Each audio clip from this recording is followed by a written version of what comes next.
Hello and welcome to the Bel-E Scratch podcast. I am your host, Bel-E. And I'm your co-host, Scratch. And today, I have made a discovery. A discovery. A discovery that I've been trying to figure out for years. Gadzooks. Yes. Alright.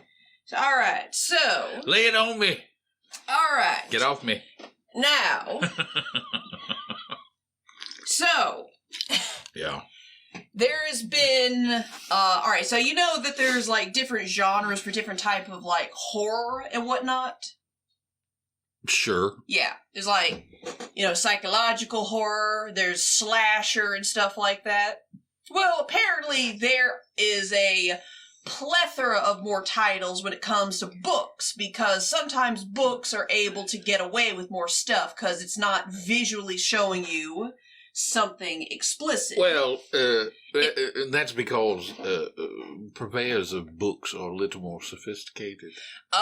No, so you aren't. No, you ain't. Nuances to the no, you ain't. That video cannot express. Whatever. No. Here's the thing. Yeah. Any faith I had in the hoity-toityness of book readers has been irreparably destroyed. It has been destroyed, okay, because, yes. Because I found some dumb shit there last week. Yeah. All right. Alright. Sure. So, here's the thing. I have encountered this problem since I was a wee lass. Well, probably not that young, but definitely about high school, where I was developing my tastes in life and music and media and whatever. Yeah. And I kept running into this issue because I was a big horror movie fan when I was younger. I don't know. I'm not against horror movies now. It's just, I think since my life has become exponentially less stressful, because I now have a job that I don't hate. Sure. And I don't bitch about constantly, which you definitely have noticed. Mm-hmm. Tea. Yeah. And one thing that I kept running into is I would see recommendations from people saying, oh, you need to watch movie X. It's got all the blood and the guts and all that. And I would, try to sit down and watch it. And while it was a gore fest, and every now and again I'd be in the mood for that, but at the end of the day, it was more style than substance. It's kind of like the later Saw movies. It was all traps, no plot. Oh, yeah. Does that make sense? Right. Where more and more emphasis became focused around the actual creativity of the traps, which, granted, I loved how creative they got, but the story was just bleh that tied everything together. It was more like vignettes of suffering. Does that make sense? Yes, it does. Yeah, that's kind of where Saw kind of went into and sort of pulled itself back a little bit, but then went right back into it. Yeah, I mean, there's only so many times that you can look at a piece of medium and go, oh my God. Yeah. How are they going to get out of that? Yeah, exactly. The secret is they don't. It's, until it becomes campy. Yeah. Like Fast and Furious. Yeah, but here's the thing. Fast and Furious gets it. You understand that that's what that film series has evolved or devolved into. But here's the thing. And you understand that, except you're like, what the fuck are they going to come up with next? Yeah, well, here's the thing. Fast and Furious essentially is just a big production stunt show, which I love that shit, Yeah, I mean, if that's your thing. Yeah, sometimes that's cool. And you don't have any other expectation of it. Yeah, exactly. How are they going to, jump a... Yeah, basically, how are they going to jump an old Chevy van over the Grand Canyon? Yeah, it's like, we're going to do a Tokyo drift in a submarine. It's like, fuck yeah. I don't know how you're going to do it. I don't even know how this ties back into the plot. But fuck it, Tokyo drift a submarine. You know what I mean? Yeah. Alright, so, but the thing is that I kept running into that and running into it. Basically the gore fest with all style, no substance.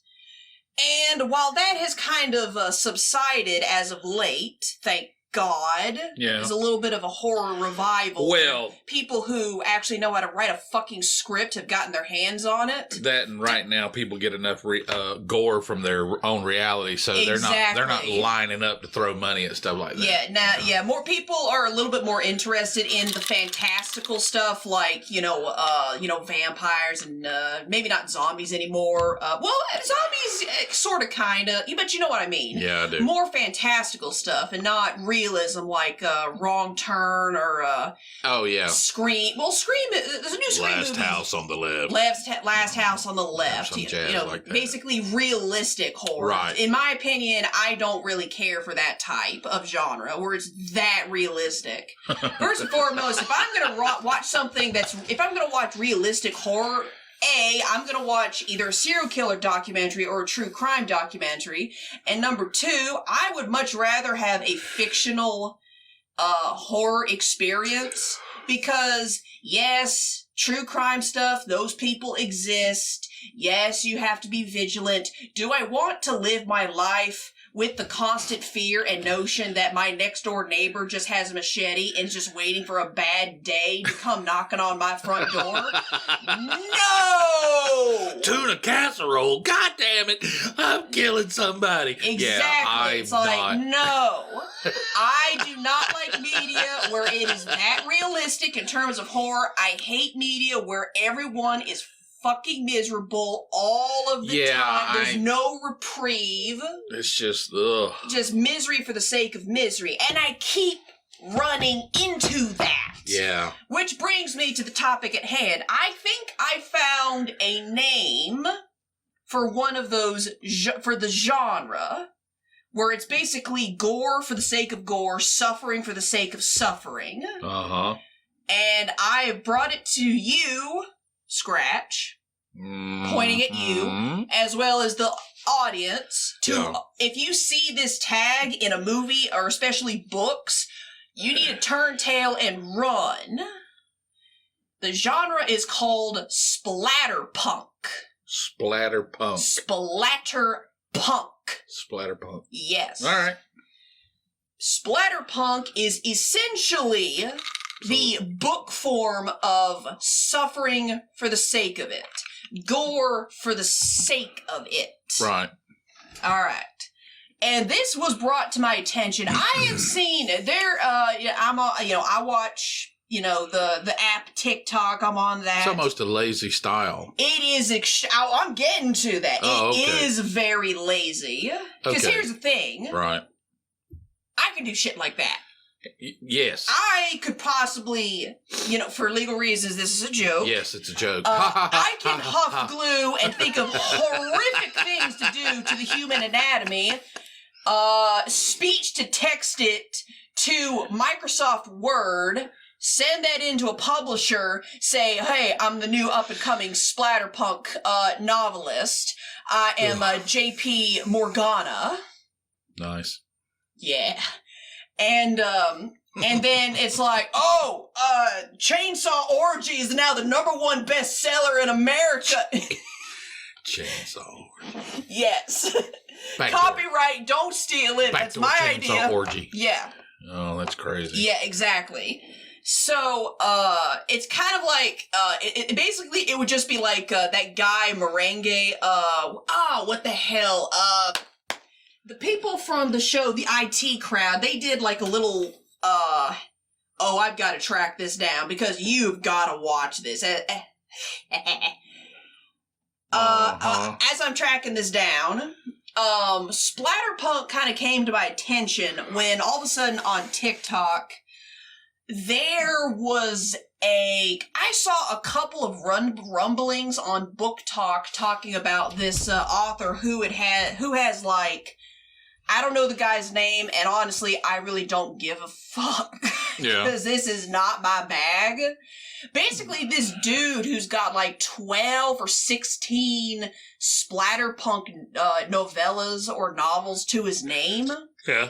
And I was looking at him and I was like, so you basically just did roughly the same story, but 16 different times. But you're making money at it. You know what? I give you some respect. That was at first. Right. And then I heard someone's synopsis. The first 12. Yeah. But the 13th one, that's over the line. That's pal. over the line. Fuck you, buddy. Yeah, fuck that guy. And then all of a sudden, one of my favorite book reviewers, again, I can't remember her name, but she's really good at reviewing books. Yeah. Basically, she is one of the few people I've seen that has a don't read, don't finish list. Don't read, don't finish. Basically, that's kind of her bad book reviews. Like, she'll review bad books, and it's like, don't read this, don't finish it if you did start reading it, basically. That type of thing. Really? Uh-huh. Those exist. She's like one of the few people I've seen do that. And one of the books was by this author. It's called The Slob, and she gave a quick synopsis of it, and I went, okay, any interest I had in this dude, I am immediately no. Like, no. This isn't my first rodeo with Splatterpunk. I just didn't know what it was called until I had encountered this video. Right. So the brief synopsis of this particular book by this unnamed author, there is a name, I'm just too lazy to look it up. Yeah. This has got to be some of the dumbest shit I have ever heard of. And that's saying something considering, I live in an era where fan fiction can sometimes, get to the lowest of low in terms of quality of writing, to being so good you might as well make it canon. And in some cases, that has happened in real life.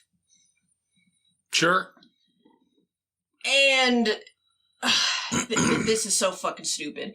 The brief synopsis from this book was, The Slob takes place where the main character is a woman. She was raised in like a hoarder situation, and when she became an adult has become 100% OCD, which that's fairly accurate to real life. I will give the author points for that. Sure. You know, I have seen people who are like, oh yeah, I was raised by a hoarder, and now I'm an adult, and I sleep next to my 7 Roombas. You don't do that? It's like, yeah, no, ooh, that's bad. And there's, the woman has like a disabled husband that she also takes care of, and is just surrounding her entire life basically around the necessity to clean, to the point where she's basically a door-to-door vacuum salesman, which I'm just like, there has to be a better way to do this, but whatever. Then she gets captured by the Slob. Wait a minute. Yeah. So she's an OCD cleaner. Yes. And she is maid-napped. Yes. By some psychotic individual. Who is also a hoarder. The titular character, the Slob. Okay. Who, the person in the video didn't go into detail, but knowing the genre from what I had already experienced of it, and I'll get into that a little bit later. Yeah. Basically in traditional Splatterpunk, fashion, which is basically gore over substance, as soon as she gets captured, it is apparently it goes, exponentially more downhill. It's not even really downhill, because downhill indicates a diagonal direction, you know, a gradual progression down. This is more like rolling off of a cliff, and you're just plummeting off of that 90-degree angle. And then it's revealed at the end that the reason why she was maimed and tortured and all sorts of other explicit activities take place was because the Slob is a part of this secret society of gay men who want to consume women to become more feminine. And somehow she gets away, and the only thing that she regrets from her experience is that because of how she was maimed and other explicit activities, she could no longer physically satisfy her disabled husband, who was disabled anyway. And this person is telling me this. I didn't even read the book, and this person is telling me that's the ending to the story, and I'm looking at the story, or I'm looking at this video of her reviewing the story, and I'm going, wait, what the fuck did you just say to me? Like, I was so in shock. I was questioning this person's review of it like, you're on fucking drugs. There is no way under God's green earth that this not only exists, but has fans and got a sequel. Until I looked it up, and sure enough, that is actually what happens. And I'm like, this is the dumbest shit I have ever read. This is how, what are you talking about? This is how all these vampire coven groups, from reading Dracula, and they all cosplay up and get their teeth sharpened. Well, here's the thing. Share blood and all stuff. It starts as somebody's harebrained idea, and they're like, oh, hey, are you... and then they form a cult behind it. Hey, Jimmy, are you as fucked up as I am? Yeah. All right. Hell, let's get together Tuesday and exchange fluids. But not like you normally would. Yeah, exactly. No. I'm bringing a razor. We're going to open up a vein. We're going to drink our own blood. Yeah. Okay, but here's the thing. I've read Dracula, and here's the thing. Dracula at least is, I may not care for the book. I don't care for the format it's told in, which is basically through newspaper clippings and articles and letters. But here's the thing. At least it's written grammatically well. Oh. Well. Seriously. I mean, you have to understand when that type of literature arrived. Okay. Like this, there was no televisions, obviously. So the formatting is weird. The demographic that is open to any type of literary they were just used to the letters exchange because that was normal at the time the author was alive. I'm just saying. No. That's fine. I'm okay with that. But my analogy of huffing glue and doing speech to text to Microsoft Word and then sending that to the publisher, from the excerpts I did get my hands on about this book, that's probably what happened. Grammatical errors, spelling errors, just a complete disregard, and also the main character is also unfortunately afflicted with this newfound illness, commonly found in literature called "woman written by man" syndrome. Yeah. Oh yeah, the bridges of Madison County. Yeah, that is probably woman written by man syndrome. Yeah, that's probably absolutely. That's probably one of the granddaddies of woman written by man syndrome. And there's a ton of it. Nicholas Sparks has done a bunch of it. Yeah, no shit. That's why I don't like Nicholas Sparks. But Nah. Well, here's the thing. Some of it can range from, the author not being a woman, not having the same experience that, say, I have, just a different perspective and not 100% knowing how to connect to that audience. Well, it depends which to me is like, okay, I can kind of handle that. It depends on what kind of resources you have. Sure. I remember reading about Stephen King when he wrote Carrie. Yeah. And the whole feminine aspect of Carrie, he'd hand part of that policing, for lack of a better word, policing off to his wife. Yeah, to Tabitha. Yeah. And that's what helped make Carrie work, because Stephen King, I hope, went to his wife and said, hey, I'm trying to write this scene. How would this is how it's supposed to go. What would make sense in this scenario? Right. And obviously she just rattled off like, oh, this is what normally happens, la da da da da. La da da. And then he would just basically repackage what she said in his style. Maybe smooth something out, maybe dismiss something out, maybe add something, who knows. Yeah, but at least he probably had that perspective of his wife, who was a chick. And could answer questions. She had a kid, so I'm assuming she was a chick. Yeah, I hope delivered a baby. She had a couple of them, so I would assume so. Only women can deliver a baby. Indeed. So.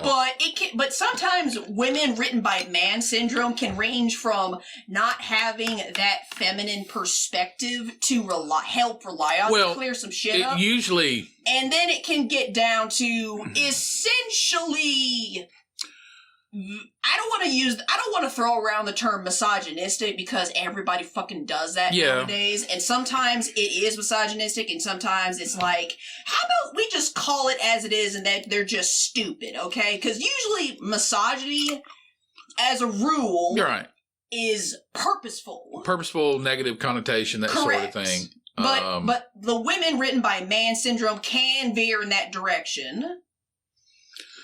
Where it's first of all, let's address the elephant in the room, myself not included. Where? That one right there? That one right there. Okay. Hi, Phil. Yeah. And that's Phil. He holds up that treat. Yeah. But he's very pretty. You know, it's this whole it's fiction. Oh. And there's Leonard. Yeah. The red one. The red one. Leonard the Red. This fiction, people. Yes. Okay. All right. Take the personality of.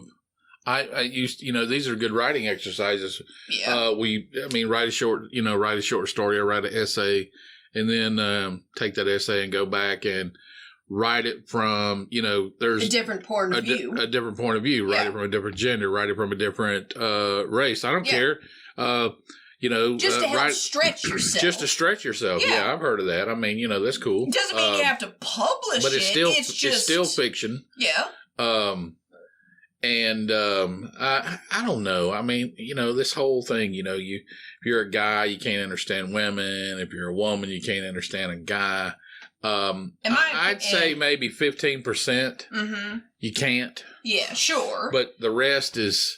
It's just common out. It's just being a human being. I mean, I agree with that. There is about 10, 15, 20% of either gender, which the other side just isn't going to get. Well, and you just have you have this element about people that they think that whatever it is about them is so different and so special that nobody else understands.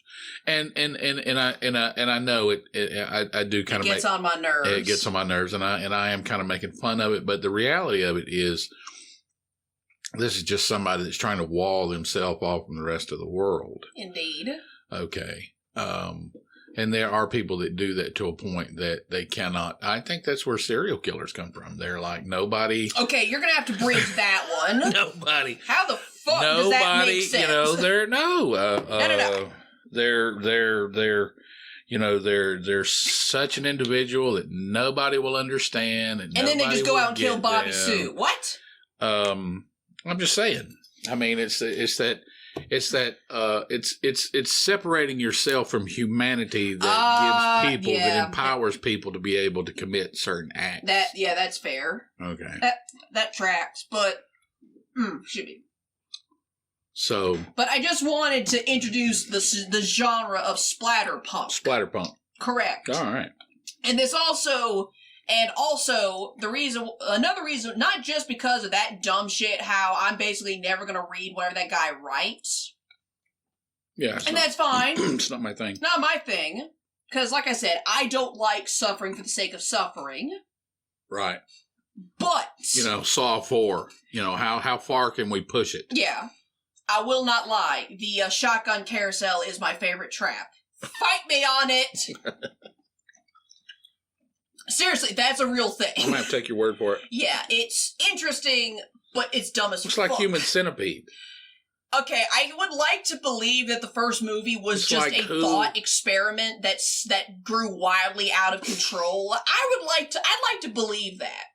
Because here's my theory on at least the first one, okay? Right. Because I've seen bits and pieces of it. Yeah, I couldn't sit through the whole thing. No, I couldn't sit through the whole thing. I can't. Here's the thing. From what I remember, they took it seriously. 100%. There was no, tongue-in-cheek moment. There was no looking at the camera and winking. Nerd. Yeah. None of that. They took it 100% serious. Right. I like to think that it was the first Human Centipede was just an experiment of how far can we take this. Right. And then it grew wildly out of control. The filmmakers went, oh, Oh, well, there's shit. There's that car wreck curiosity. Exactly. Where people hear about it and they go, no. Yeah. Oh, my God. Really? I got to see that. Yeah, exactly. So you're not really interested in the genre. It was more like, you're not what interested. The fuck is that? And obviously, you don't need a story. No. You don't need rationalization. Once you cross that kind of line, all that. That's kind of what Splatterpunk is, really. Yeah, I mean, once you want those plot devices, who cares? Yeah, who fucking cares? But then again, because if it made sense, you wouldn't be there in the first place. Exactly. So. And then they made Human Centipede 2, which that's kind of where they start introducing that whole, winking at the camera, tongue-in-cheek type of not taking it super seriously. Oh, it's like, yeah. And the third one is just straight up a grindhouse movie. Yeah. And here's the thing, I genuinely enjoyed the Human Centipede 3 just because they got everyone back from the first 3 movies, and they basically said to everyone, all right, we're making the greatest fucking movie of all time. I want you to just have fun. Because obviously you guys can't hired to get on any other project because you've been completely tainted by this particular subject genre. Yep. And you might as well come back here for a paycheck. Mm-hmm. Because you're done. Yeah, because you're done. You're fucking done. You're done. Yeah. That's a career killer right there. Uh-huh. Career container, career killer, whatever. Whatever. And you know what? It was dumb as hell, but you know what? I can at least appreciate it because it made me laugh and no one took it seriously. Everyone was having fun. Would I watch it again? Oh, hell no. Not even as a joke. Not even as like a Mystery Science Theater type thing if we ever got back to doing that. I don't know how you rip on stuff like that. I can. I just don't want to do it. I just don't want to do it. That would have to be like a Patreon only type of riffing. Yeah, you would have to pay me to. You guys, that would, donate enough money, I'll watch it. But other than that, kiss my ass. Yeah, exactly. Plus the paywall kind of anything like that. Yeah. Plus the paywall would kind of ensure that if we had to watch something that gnarly, we could just hurl, Well, you beat said if we raised $1 million, you'd watch it. Yeah. All right. Yeah. Yeah. And plus it would just ensure that we just bring our A game, just tear the movie a fucking apart. We would probably do it anyway. Just a lot more cussing would be involved in the something. So, and the reason why one of the other reasons I bring up Splatterpunk just in general is this was not my first encounter with this genre personally. Mm. Back when I was working at the warehouse, and this also secretly helped me facilitate getting out of that job. Right. Because here's the thing, I was going to leave that job regardless. Yeah. This helped speed things up.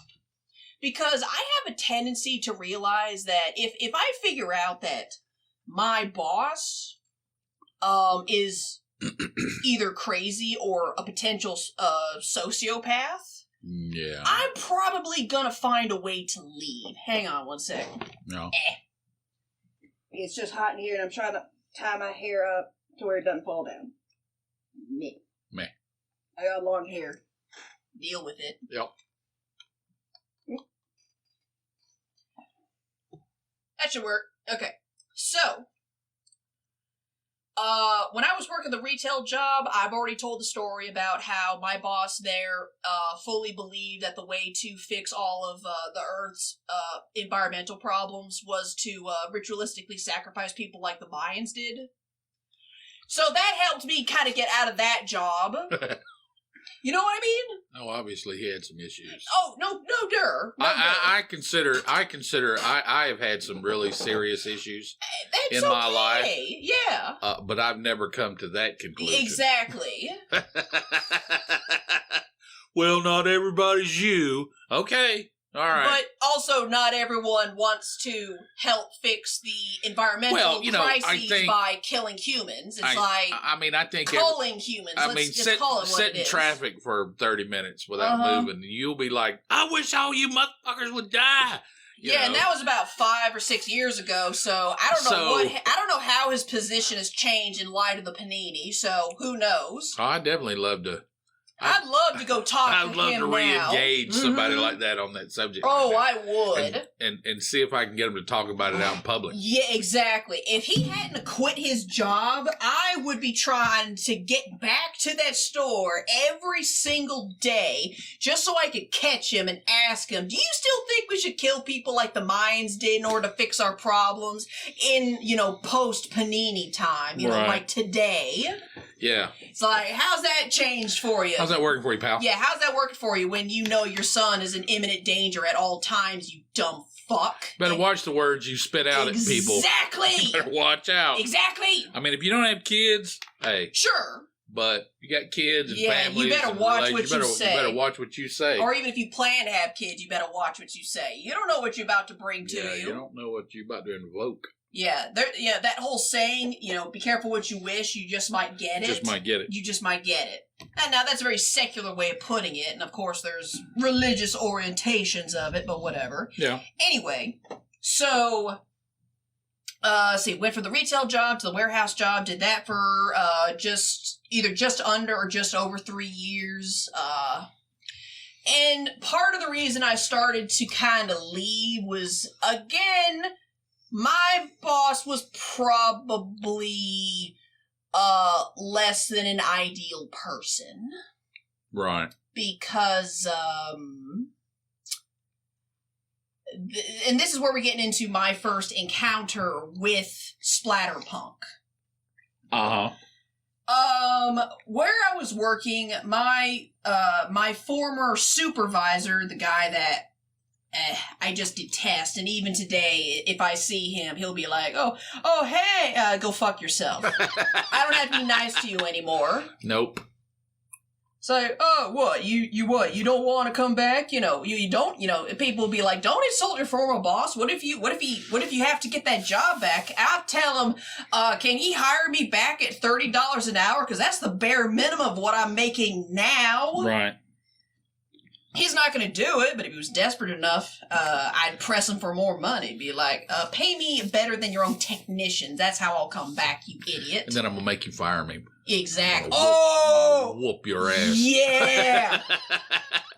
Yeah, it's like I would set my salary to $50 an hour, and then I would just be a complete asshole to everyone just to get him to fire me. Right. So... this guy apparently had a library, like a digital library of books, which I still have on my computer. Right. And it just ranges, obviously Stephen King's on there, Tolkien is on there, and a bunch of other people, E.S. Eliot, a whole bunch of people. Right. Including some people I don't know. Obviously, there's a bunch of people I don't know that are authors or that are on the library list, but I have it. It's a digital library, and I was happy. Mm. And I was getting the copy from my actual boss at the time, still friends with him. And as soon as the former supervisor caught wind that I was not only a horror fan, but also getting his digital library copy, right, which he had given to my boss, and my boss gave it to me. The supervisor said, tell her to read Cows. It's one of my favorite books. She's not going to get through it. Oh. Yeah. Don't read that book. Isn't that weird? Where somebody subjects themselves to something dysfunctional. Yes. And then takes pride in the fact that they were able to take it and you can't. Yeah, it's almost like a masochistic thing. Yeah, it's not like a workout or anything. No! It's a book. It's a fucking book, which technically deals, here, tell him what this. Is it, 3d6 psychic damage? I've read the Bible cover to cover multiple times. Guess what? You can't get through it. Ooh. Tell them that. Mm-hmm. Okay, all right. How about just the Old Testament? You can't get through it. You know what I'm saying? How about the first 5 books? How about the Pentateuch? Okay, all right. You can't get through it. Yeah. Okay, I dare you. You can't get through the Torah. Yeah. Which is the first 5 books of the Bible, whatever. Anyway, you know what I mean. I do. So that's what I'm saying. I'll take pride in what you can't get through. Yeah, but here's the thing. this weird human thing. No, I get that. For some reason, it's just this relishing in suffering. It's like, I don't do that, at least not anymore. Well, I mean, it's an insecurity. It's a clearly. Hey, I'm tough and you're not. Well, I don't. And then and even if you're like, well, it's a weird way that people make themselves superior to other people. No, I'm looking in the legend of their own mind. Oh yeah. How they are able to endure. But to me, to purposefully subject yourself to that just so you can crow about how you got through it, but most people can't. Cows by Matthew Stokke. It's just this weird. I don't know how to say the guy's last name. Element. It's this weird dynamic to people. Yeah, no, I get that. It's like hey, I got my ass kicked by 15 people in a bar. You can't handle it. Or no shit, dude. Or you were pistol whipped, or you got raped, or some other kind of really heinous violation of a person. And it's supposed, and you try to, and it's supposed to be empowering. It's supposed to be empowering, or like a badge of honor. Yeah, like you're, like a Boy Scout. You know what that tells me? Patch. You know what that tells me? What? That tells me that person, that tells me that person doesn't go to therapy. Soon enough. No, not ever. Not ever. Seriously. Oh, yeah, because, you would have to admit something's wrong. Exactly. There's a whole bunch of dysfunctional people walking around, it's that whole, it's hey, like that I was raised this way, or I was empowered this way. And you don't change, even though somewhere in your soul there's a problem. It's like drinking poisoned water. I mean, you're drawing what you drink from a poisoned well. Yeah.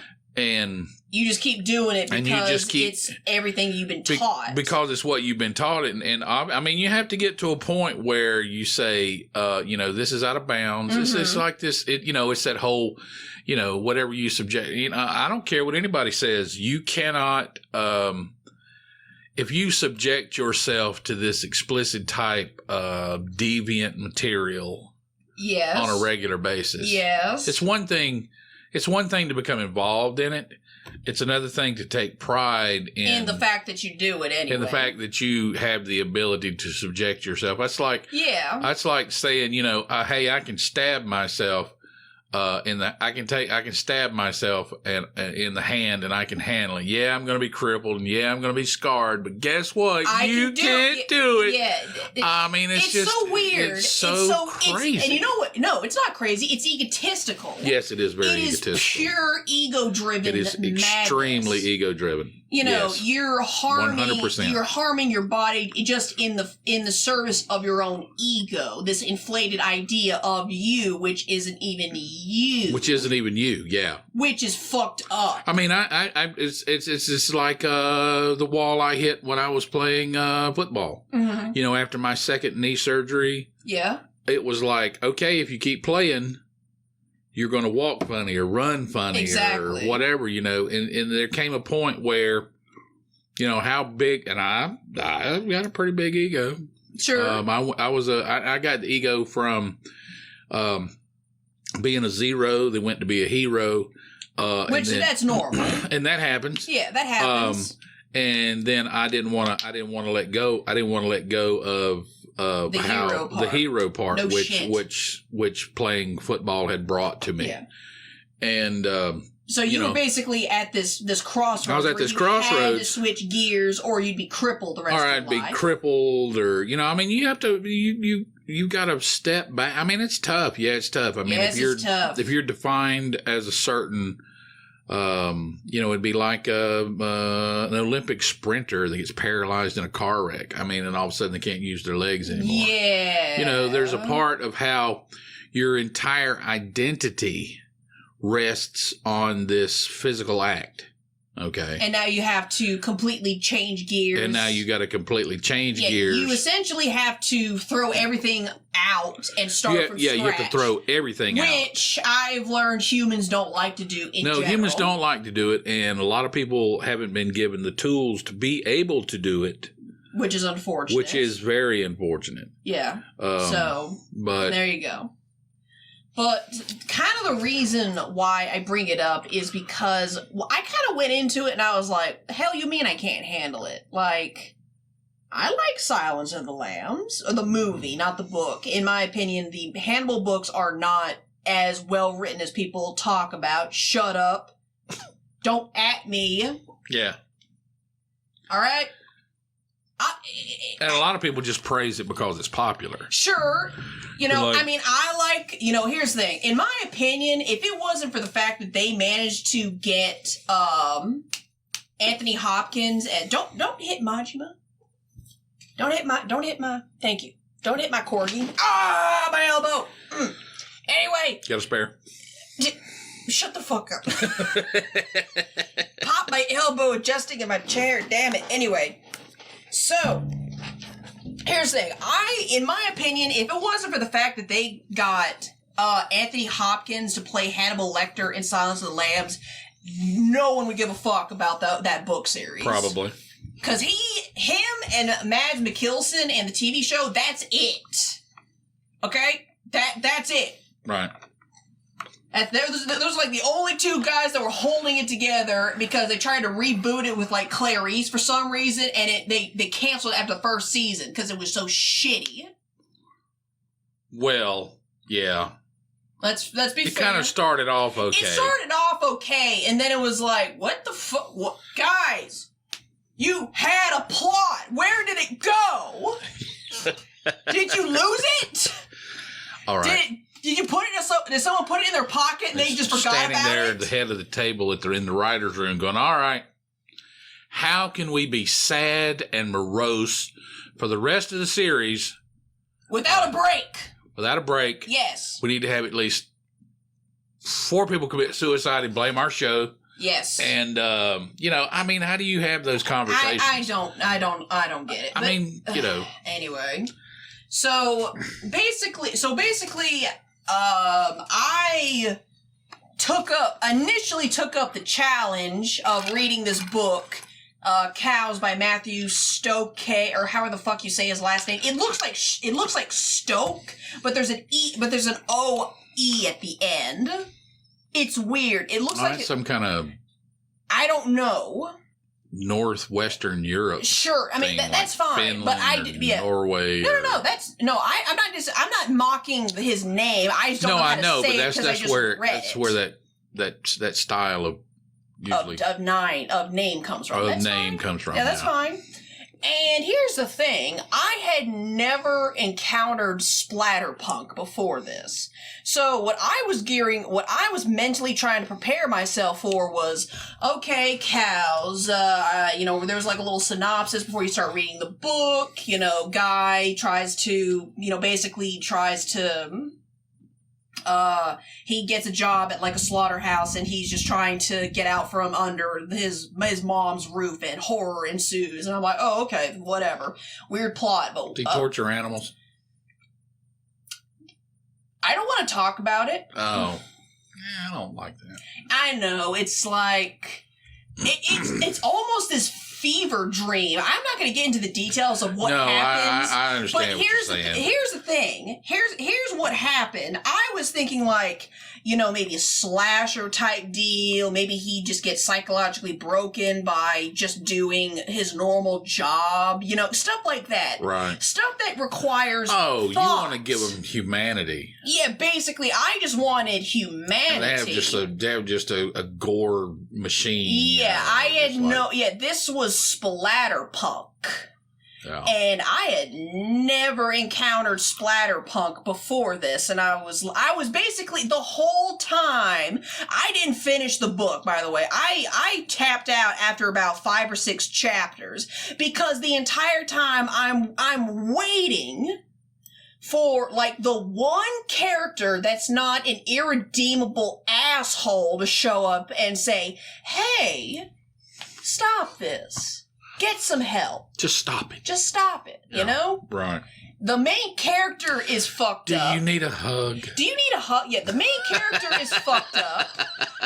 The main character's mom, who's an antagonist, is fucked up. The people at his slaughterhouse job is fucked up. His girlfriend is crazy and fucked up. Oh, you know what? And there are parts of the book where initially I read it and I went, oh, the main character's having a really bad dream because it's so fantastical in the horror and gore aspect where it's like, oh, this is not how normal humans act. Right. Especially when they're on the clock at their job. He's having a nightmare and he's gonna wake up and go, oh, I can't believe my boss did that. Oh no, wait, I'm actually at home in bed. I need to get to work. I'm gonna run late. And then he goes to work and his boss is like, oh hey, normal day, huh? And the character's waiting for like, wait, did that actually happen? Did I dream that? Or did it no. It fucking happened. Right. There is no point where the main character that I read, the main character wakes up having a dream and going, oh, that was a horrific dream. No. Right. It is happening. This is the world that is being created. And after I realized that, this is just the whole book. This is just the whole book. There is no...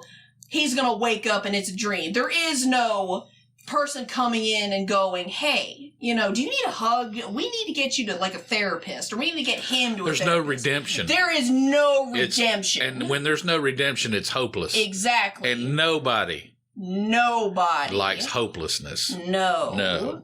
So I basically put it down. I told him I read the whole thing, and I was like, yeah, fuck you. But in reality, just to deflate his own ego on the way out, you know what I mean? But then I thought about it, and went, this is one of his favorite books. He crowed about it to me. That's crap. Yeah, and I went, That's all bravado. I don't believe that at all. I know it's bravado. I don't believe that at all. No, I don't believe that at all either. And then I went, okay, so if hypothetically this is actually one of his favorite books, or no, hang on, what was my train of thought at the time? It was something like, so let's just say he was just doing it to, just to fuck with me. Number one, you don't do that, okay? You don't try to damage me psychologically just in service of your ego. There are people that do that. Yeah. They've been wrecked by life, and they want as many other people to be wrecked just like them. Yeah, and and if I come across another person like that, I'm going to, for legal reasons, it's a joke, I'm going to make sure they get very intimate with a shovel. So, because I don't appreciate that. Or a hoe. A hoe, yeah. And a rake. Maybe even the lawnmower. Yeah. Oh, excuse me. I had to take a sip of water. So on the one hand, there is basically him trying to damage me psychologically just in service of his own ego and/or, he wants me as damaged as him. I was like, okay, I don't appreciate that. Or, this is actually one of his most favorite books, for realsies. Right. Like, actually for realsies. And therefore, and thusly, he is just as fucked up and insane as the characters in the book. And I don't want to work for you anymore. Sure. Or I don't want to work under you anymore. So I was just like, yeah, I think it's time to leave. And I keep, and I've decided, and that's basically just become one of my that's kind of one of my signs to leave a job, is when you realize your boss is insane. I don't mean insane in a fun way. I mean like, this person, if they had the means, would probably slit your throat in your sleep type of means. It's like, they like to think they're that kind of dangerous. Yeah, but even then, you don't want to give them the chance to do it. You know what I mean? Sure. It's like, I don't think, no, I don't want. You know, when I was growing up, people grew up seeing themselves as a hero who saved the day, like pulled a baby out of a burning house, something or heroic, a cat out of a river, or something like that. Something. And that gives you power and prestige and a following. And now people... It's like it's basically the same thing, except instead of being heroic, it's more like how much punishment can they take? Well, you know, they're inundated constantly. I mean, you turn on the TV and there's constantly, you know, stuff about serial killers, movies, and documentaries, and blah. I don't watch that stuff either. I kind of do every now and then, but I don't make a habit of it. Yeah, well, but here's the thing. You and the matriarch have a tendency to watch stuff. Like, you watch documentaries about stuff that you actually lived through. That I lived through. Like the Night Stalker documentary. Yeah, the Night Stalker thing. You was alive and conscious when all that shit was happening. Right, of course you're going to see the documentary because you probably didn't get all the details at the time. It was the summer I graduated from high school. Yeah, basically. So. And... You know, you didn't, obviously, at the time, you guys probably didn't get all the details of what was happening in the documentary. No, I mean, I watched the Night Stalker documentary and just went, shit. Yeah, shit. I didn't realize it because, you know, in retrospect, it was that bad. Yeah, exactly. But that's the thing. You lived through that. Of course you want more details. You know, I lived through the summer of Sam. Yeah. You know, and it just so happened that everything was happening. And I think it had to do with the media outlet. Sure. You know, it was happening in New York City. Mm-hmm. So everything that was even remotely connected to it hit the main national news. No shit, because it's New York. Because it's New York. So, yeah. You know, yeah. No, I get it. But, you know, that's one thing. Right. You know, obviously if, I'm trying to think, what would be the equivalent for me? I don't know. I'm trying to think. Like, I don't know if there's been anything like that. Yeah, I don't think my generation has. I mean, there was something when you were younger. Yeah, but you really weren't. I think the only thing my generation really has, quote unquote, in terms of serial killer, would be like school shooters. But even then, it's like, you know, they don't build up. Yeah, Columbine. Yeah, basically Columbine. But even then, it's like, they were two dudes who, you know, the media basically kept blaming. Apparently, the media just blamed Marilyn Manson, Rammstein, and video games. That these people basically put on trench coats, carried a bunch of firearms to their schools, and killed a bunch of people.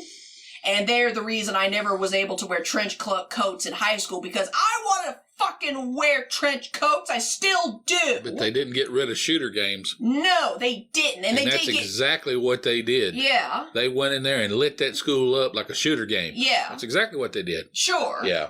Yeah, they blamed it on Grand Theft Auto and Manhunt and all the and like Carmageddon or some shit. Whatever they could whatever they could pin it on. I'm just trying to figure out how two dudes in high school got a hold of that kind of hardware. Yeah, that's kind of my question. Here's the thing.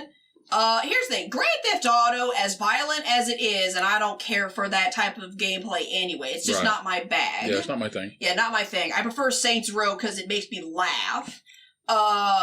Here's the thing. That is just an outlet. Rammstein, I think, got caught in the media crossfire. They issued an official apology and said that our music is not meant to do this. We're having fun. We're talking about issues that affect us. Basically, you know, being respectful about it. Marilyn Manson is an asshole, and I don't give a fuck what anyone says. Yeah. He was an asshole then, he's an asshole now, and the fact that people are now just figuring it out, it's just like... now figuring it out. It's like, dude, where the fuck were you? Did you just not want to admit that He's a sideshow. He's a fucking sideshow act. He does covers, okay? Yeah. And here's the thing. One of my clients that I trained... Yeah. She has seen Marilyn Manson's shows like 3 or 4 times. And here's the thing. I like some of his covers, some of his original music, just some of it, small percentage of it. But what really killed me was it's not just because I don't like 80% of his music. It's not just because of all the allegations and possible actual things that he had done. It's not just the fact that I've constantly seen concert footage of him basically just horsing around and beating the shit out of his own band members that he's had to replace like a fucking revolving door because he keeps kicking them in the head while they're doing guitar solos. Okay. It's the fact that she basically basically confirmed that he was lazy as a musician and songwriter. Oh, yeah. Because she had gone to see him 3 or 4 times. When she first seen him, it was like during his dope show era, you know, when he's on the fucking stilts singing The Beautiful People. Right. She saw him 2 or 3 more times after that, and he was like, you know, many years in between each show, and he was still fucking doing that shtick. Right. Every concert she went to, he kept doing the same shtick every time. No innovation, you know? And that's... He's a one-trick pony. He's a one-trick pony, and she confirmed it because she actually paid money to go see him, and I believe her. No. And I'm like, oh, well, that just seals the deal now, doesn't it? Sure. So... But post-2000s, there's not really... there really isn't a serial killer. Let's not mince words about it.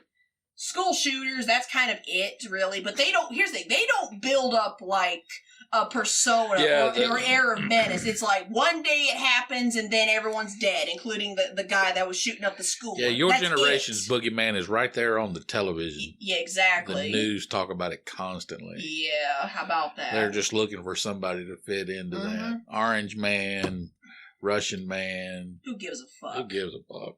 Yeah. A common enemy. A common enemy. It's a common enemy. That is. I cannot understand what people don't get about that. At the end of the day, win, lose, or draw, that is what unites us as a people, not just in this country, but in all countries, is a common enemy. Common enemy.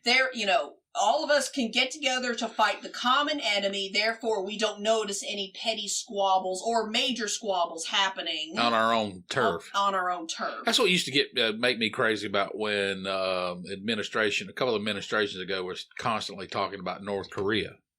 What's North Korea gonna do? Those people cook over an open flame. Okay, the majority of those people cook over an open flame. Yes. There's nothing wrong with that. No. Nothing wrong with that. That's how they live. But that doesn't mean that they're going to be able to annihilate us. I mean, how much nuclear capability can they possibly have? Yeah. When 80% of the population cooks over an open flame, for crying out loud. 80% of the population struggle to find food every day.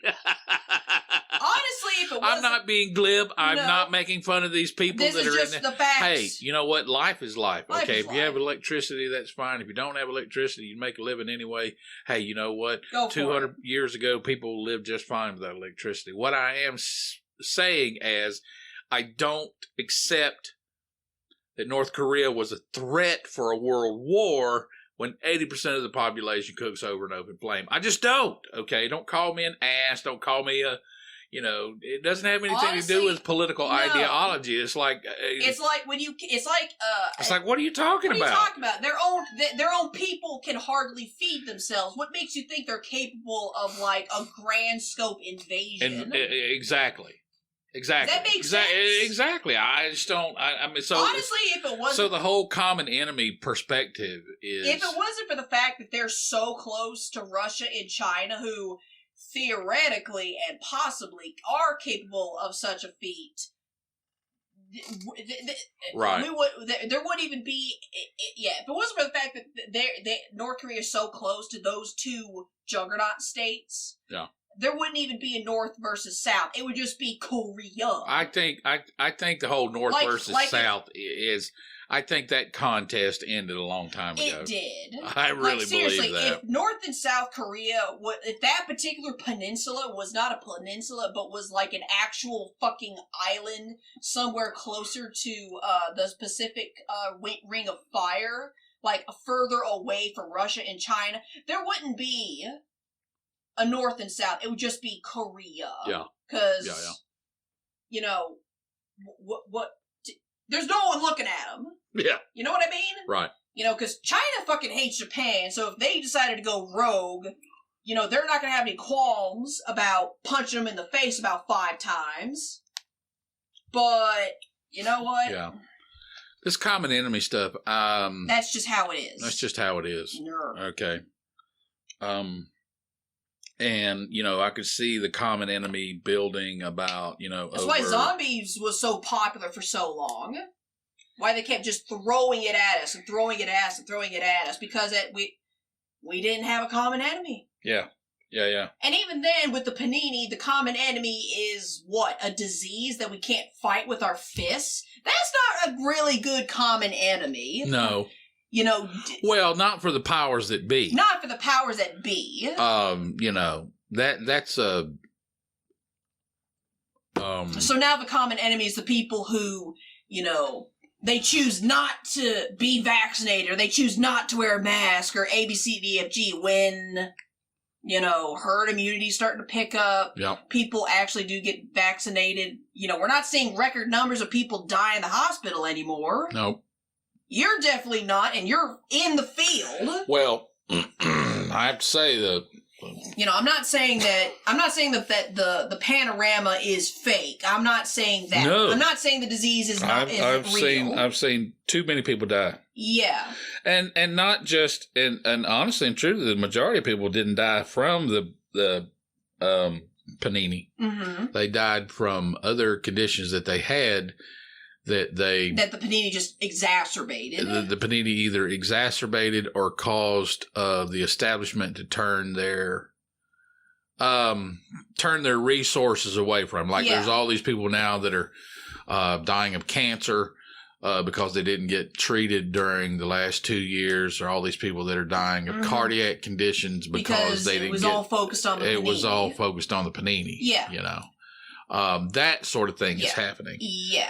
And, you know, and that has to be a contingency or a fallout of dealing with a global pandemic. No, I would like to think that is normal. Like a brand new disease that has like no cure or no treatment. I mean, the last time that happened was Spanish flu? No. Well, yes and no, but really the last time it happened was during the 80s when AIDS hit. Yeah, that's pretty fair. And it was so you know, there's a lot of people in hindsight like to point fingers about the way it was handled. It wouldn't have been. But here's the thing: no one knew what the fuck it was. It scared the shit out of everybody. Yeah. Okay, because nobody knew what the hell it was. Yeah, I remember. And the people, and you know, hey, for the time, the people who had contracted it were, you know, at that time, they were involved in what was defined back then and even taught back then on college campuses as engaging in some type of deviant behavior for legal reasons. This is a joke. And so what the population, there was not much known. It really didn't matter what the behavior was, because it just means that the population that it was mainly happening to, and it wasn't just, you know, and it's people, any type of blood exchange, a lot of people, the majority of people, fluid exchange, the majority of people that died from injecting with a dirty needle. Yeah. That's the majority of people that got it and died from it. Mm-hmm. Okay. All right. So,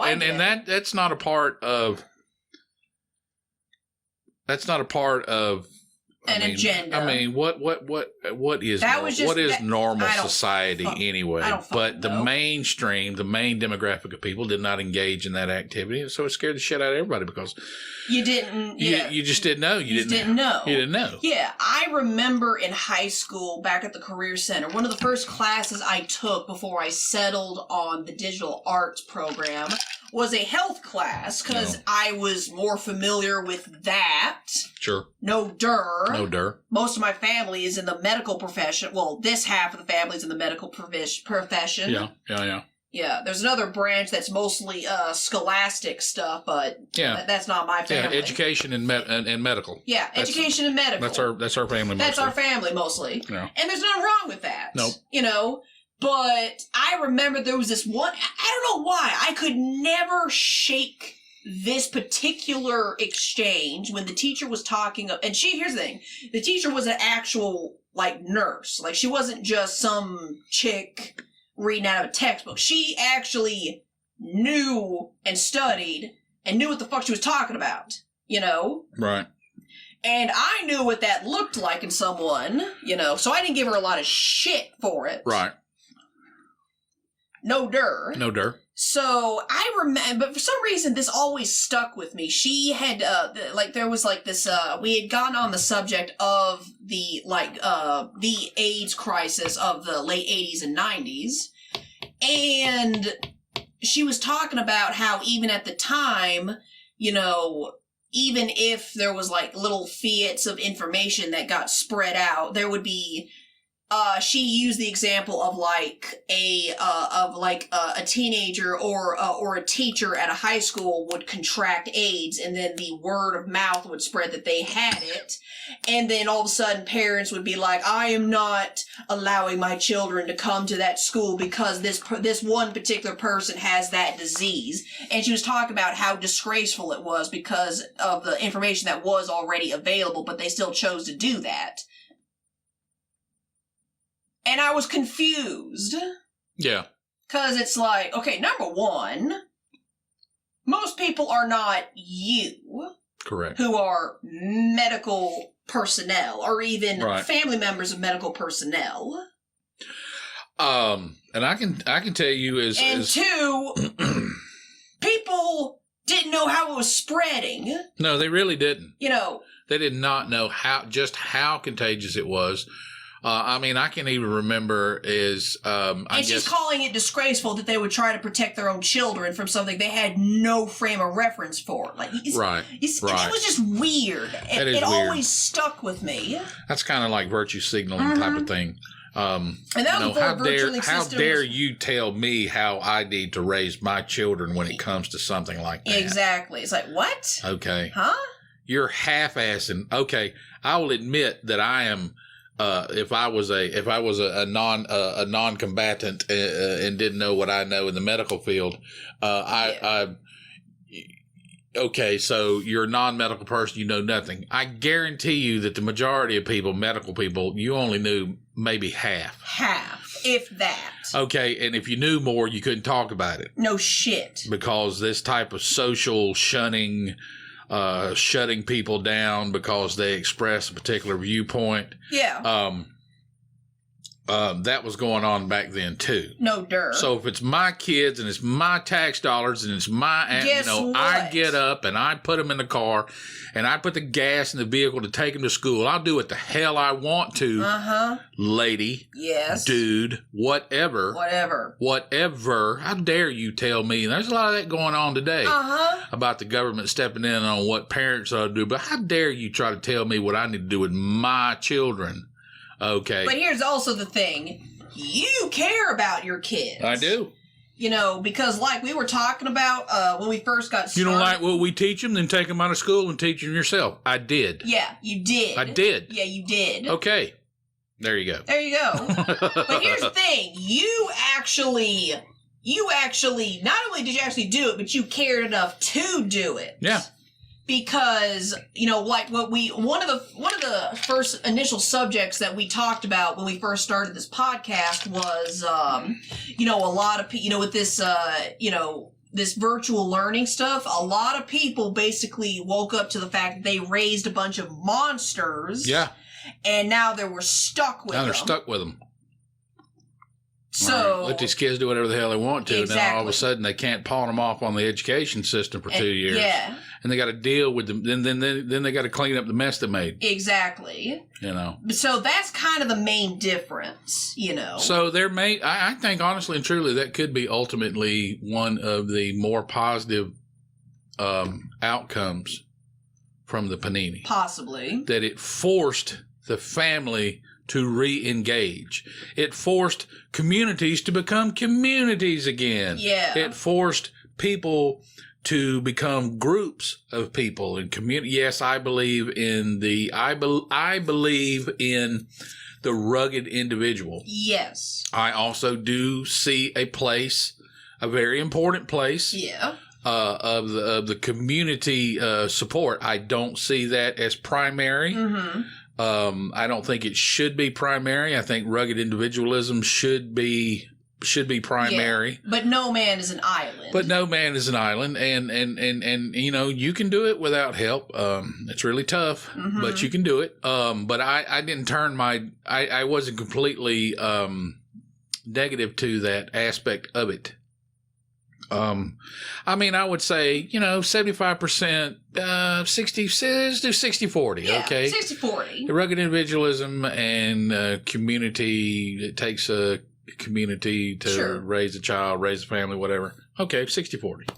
But there are people that, I don't know, man. There's some people that can't do both or refuse to do both. It is. They're like 10%, okay, I'm going to take care of the responsibilities that I created, and 90%, hey, I'm going to let somebody else do it. I'm going to let somebody else do it. Or they completely flip it to the point where they don't ask for help. They don't ask for someone help them lighten the load. And they just keep marching forward even though their back's about to snap in half, metaphorically speaking. Yeah. So it's about balance. Yeah, it's about balance. Anyway, so I just honestly, I just hate the attitude that people have. It isn't just that. Okay, you want to preach to me about something that we disagree about, and that's okay. That's okay. I don't like being talked to like I dislike the attitude that people have. You know, it's like, you know. It's so egotistical. It's kind of egotistical and entitlement. It is extreme egotistical and entitlement. It's like, it's what the internet's known for. You know, if you might be the smartest person in the room, but you ain't the only smart person in the room. Yeah. Okay. And I'm sorry that you hang out wherever you hang out. Yeah. That you're so smart, everybody's a total idiot. That just means you need new friends. You need new friends. Yeah. And a lot of people. But don't be smug about it. Don't be smug about it. Well, see, there you go. There's that whole insecurity about if you're the big fish in the small pond, you don't want to branch out because you've got your little fiefdom there. Yeah. You know, and you control everything, and you don't want to branch out. You don't want to be vulnerable. You don't want to be transparent. No, I get it. But here's the thing. I was kind of like that for a very long time, especially when I was doing the warehouse job and I was going more frequently to these game nights where I realized, with the exception of a few topics, of course, because everyone has that one topic they know more about. But I realized I was the smartest person in that room. And it happens. Yeah, and I delighted in it for as long as I could until I just woke up. I just kind of sat up one day when I came like an hour early to game night and realized, oh my God, I am friends with all of these miserable people. Right. And, you know, I was like, oh, I don't care if I'm the top dog. I need to leave. Right. I need to not be near these miserable, just have to be medicated into happiness level of miserable. Right. Medication's got a lot to do with what's going on. Oh, I know. Oh, I know that. A lot of the problems with, I'm not going to say problems, a lot of the issues with your generation and, the age group between my generation and your generation is that everybody's on so much medication. Mm-hmm. Medication is allowing people to engage in activity that if they weren't on these medications, they couldn't engage. The medication is actually empowering them to deal with these dysfunctional situations that they have created for themselves. Yeah, I've actually not just because of that, but also I keep running into this study, and one of these days I'm actually going to sit down and read it because it's so fascinating. Yeah. There's like this study about I can't remember exactly who started it or what exactly the end goal was supposed to be, but I kept seeing article after article about, like, women who met their husbands they were, like, taking birth control at the time for various reasons, good or bad or whatever. Whatever. And, you know, they're taking all this birth control, they meet their husband, they get married. Once they get married and they're trying to, you know, start the family unit or whatever they're trying to do. Yeah. Then they stop taking their birth control, and for some reason they wake up one day and realize that they don't like the person they married. For some reason. It's weird! Because here's the thing. Well, that'll happen. Sure, but the reason why is that it was getting a lot of attention, not just because it's just a weird thought process. Like, how the fuck does that work? Right. But here's the thing. I don't take birth control. I don't need to. I'm not seeing anybody. I'm not engaging in any type of activity. Because at the end of the day, it's like, you know what? I think I'm fine by myself. You can read into that however way you want, listener. Sure. So, it was just a bizarre concept, and it had something, a lot of people wanted to throw stuff around like, you know, birth control, women birth control, it like messes up the hormone system that keeps everything in balance, not just, but they didn't talk about it would temper people's judgment. That was what got me, it wasn't anything like an opioid where it just makes you happy all the time to where your cognitive thoughts didn't veer into the what if. Does that make sense? Yeah. Because birth control is not an opiate. No, it's not from a chemical recipe standpoint. Yeah. But it is like a bulletproof vest. Yes. There is this element of invulnerability. Yeah. I can engage in this activity, but I really won't get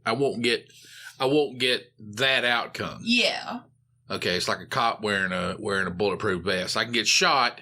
I can charge this guy because I got this vest on. But I have a higher percent chance of not dying because I have this vest. Because I have this vest on. Yeah. So when somebody's on that type of regimen, somewhere in their mind, they're thinking, okay, it's just the same thing with using prophylactics, condoms, that sort of thing. You're like, the outcome I don't want can be mitigated by using this or that.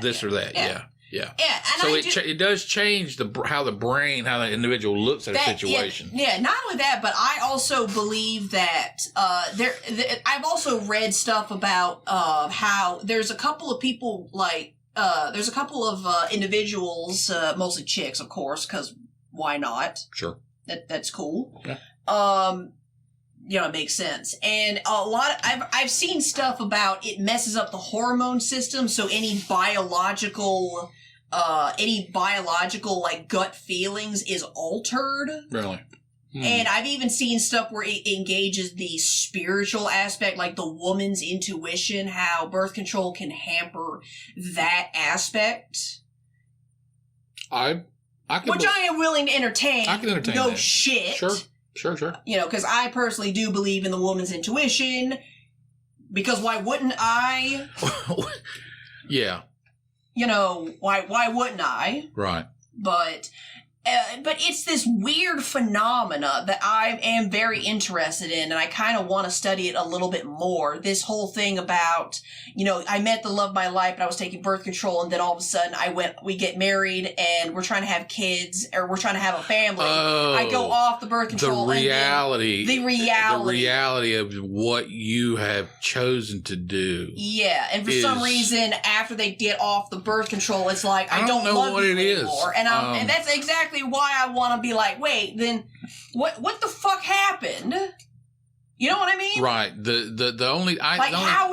How is this the common factor? Right. Yeah, that's a good point. Sense? Yes, it does. And I want to study it a little bit more because it just fascinates me. It is very fascinating because something similar happened to me when when I asked the matriarch to marry me. Yeah. And we had little pre-engagement rings. And then sometime later, I actually bought an engagement ring. Mm-hmm. And I remember when I bought it and I was all excited and I was like, ooh, I can't wait to give it to her. The adrenaline of the whole the adrenaline of the dream sequence of the fantasy of it, Yeah. But I wanted to wait until just the right moment. Yeah. So it ended up being in my sock drawer for a couple of months. Mm-hmm. And I got to a point where I would go to my sock drawer and I would get that ring out and I would take it out and I would hold it and look at it. Mm-hmm. And at first I was just like, wow, I'm going to be engaged to the woman that I love. We're going to get married. Sure. But after about a month and a half, it was like the reality of what I was talking about finally hit you. Was hitting me. Yeah. And it didn't stop me. Yeah. But you just realized. But I did sort of begin to put more thought into it that wasn't all warm and fuzzy and that chocolate and roses. So what I think that what that might do is that actually brings the reality around. You're like for a woman who has been taking a pill to not be involved with a man on that level. And then all of a sudden, bang, there's the reality of it. And it hits. And then it hits you. So do you suspect that this may, I'm saying may for the listeners. I'm not entirely disregarding the women's intuition or the messing up of the chemical system, because that's technically what birth control does. It does. You just don't form the egg. Right. Essentially. So it is chemically altering your body. Yes. So I'm not disregarding that, but there also could be an element of correlation, not causation. Or wait, correlation does not equal causation, I think is what the phrase is. Right. Basically, it's crime is on the rise in summers in this one particular city, but so is the sale of ice cream. Therefore, ice cream causes more crime. Right. Does that make sense? Well, I mean, or ice cream causes polio. That was an actual study done way back when. No, but what I think it is it's like people put more people are more. It's like people that put more into the wedding ceremony versus everything else. Yeah, they're in love with the idea of getting married. Yeah. Okay, they're willing to spend $50,000 on a wedding. But then all of a sudden, they're not planning on spending $50,000 on their actually being in a relationship with someone. So they're more in love with the idea of getting married. So maybe these individuals are more in love with the idea of having a family. Versus, and then the reality of who they're going to have that family with begins to hit them. That might be part of it as well. And there's also a fantasy that of I just want to have children. And then all of a sudden you have a kid, and all of a sudden it's not all like happy baby. A lot of people don't understand what 24-hour-a-day responsibility is. Yeah, 24-hour-a-day, 7-day a week, by law, 18 years. By law, that's okay. Emancipated minor, maybe 15, 16 years. Yeah, but by law, depends on your state. But by law, you are responsible for this person. For about 18 years. Yeah, that's a big deal. That's a big deal. Yeah. And I'm not saying... And that's a whole ass person, too. It's not like a dog. Yeah, it's not like a dog where they get on your nerves and you just shut them in the other room. That drives me bananas. Yeah, my Rusty's like that, too. I'm talking about you or your bro. When you were kids, and they were like, yeah, my Rusty's like that. I'm like, Rusty who? Oh, Rusty's my dog. And I just wanted to whack him. Yeah. I'm like, I know they're a kid to you. But if Rusty gets on your nerves, you just put him outside. You just put Rusty outside, or put him in another room. put him in the backyard that's fenced in, and just forget about him for an hour. Yeah, but your kid is a whole ass person. Your kid's a human being. So. Yeah, no, I believe that dogs are. We could probably do a show on that. Oh, I know that. No, I believe that dogs are training wheels for having kids. It wouldn't hurt. Does that seem fair? It would not hurt. Yes. Yeah, I don't believe in directly comparing dogs, having a dog versus having a child. But I will say that having a dog would be closer to training wheels. Yeah. Does that seem fair? It would definitely be something. I mean, it's just like when we're in school. Do you have those classes where people had to watch the egg? No. They had when family life classes. They had to. You were a couple and you had an egg. Yeah. And you had to care for that egg. That's training wheels. Well, that's training wheels. That's fair. And if something happened to the egg where it got broke, then that you didn't get a good grade. Yeah. Honestly and truly, I don't. So yeah. Honestly and truly, I'd like to think they stopped doing that because I think at some point kids started to realize that they could probably just put that egg in like the fridge. Tell their parents, hey, don't fuck with this for like the next 3 months. I'm sure it still goes on, but somewhere. No, in my high school, they didn't fuck around with having all the biological sex talk. They straight up had actual sex ed. Yeah. It wasn't graphic. Right. Wasn't super detailed. There was no bass playing in the background? No bass playing in the background. They had the science. What happened was they had the science teacher do the actual physianatomy and actual anatomy of both dudes and chicks. They had the science teacher do that, which is cool. Had one teacher talk about the prophylactics and the effects of, birth control and all the other stuff. Had the English teacher, who I fucking hated because he was a goddamn Marine, an annoying Marine. Right. Who did all of the STI stuff. He was the scare tactics guy. And then you had the math teacher who was a blonde. I fucking hated her too because she was blonde. Uh-huh. She did all this is the sign of like an abusive relationship type stuff, which is something that is necessary. It is necessary. And that was my high school sex ed. And that's cool. That's reasonable. They addressed it. I agree. I learned a lot. And they approached it from a purely physical perspective, I'm assuming. Yeah. It was no abstinence, no religious talk. No religious talk. Thank God. Sir. Yeah. Sure. Yeah, that's kind of weird. Well, I mean, that needs to be your foundation. Yes, okay, you need to understand something from a physical, biological perspective. Yeah, and plus, I don't believe in teaching abstinence only. Right. Not just because, because here's the thing. Teenagers are fucking stupid.